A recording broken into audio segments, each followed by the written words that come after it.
Баршаңызға сәлем, мен құрметті YouTube көрермендерім. Всем здравствуйте, мои дорогие YouTube зрители. Мен сіздермен бүгін өте қолжетімді осындай оңай балмұздақтардың 3 түрлі жолын көрсетемін. Ең алдымен қарбыздан жасайтын балмұздақ. Бұл дәнектердің барлығын алып тастап, осылай қарбызымызды блендерлеп аламыз.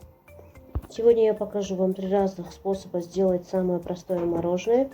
Первым делом берем арбуз, удаляем семечки и помешаем их в блендере.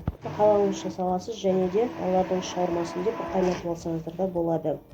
Добавляйте сахар сколько угодно и даже можете кипятить, чтобы у детей животик не болели. Сосын қалаған силиконды ыдыстарға құйып, суылған соң мұздатқышқа салып қоямыз. Шамамен 7-8 сағатқа немесе таңға дейін, егер мен сияқты кешкісін жасап жатқан болсаңыз. Затем залейте желаемый силикон в контейнеры. После остывания положить в морозилку около 7-8 часов или до утра, если вы делаете это вечером, как я.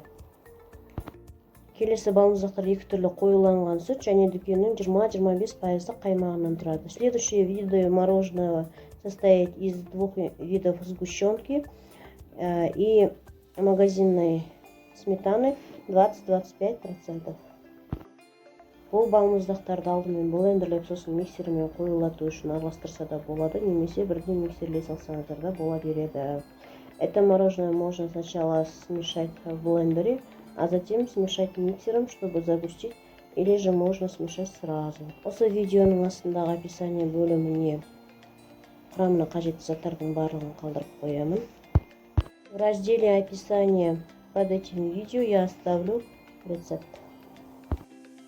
Оның сұйықтығы 2 түрлі болады, сондықтан да ақ балмұздақты ақпайтын ыдысқа құямыз, ал варенкалы балмұздақты силиконды не болмаса түбі тереңірек тарелкаға салсаңыз да болады.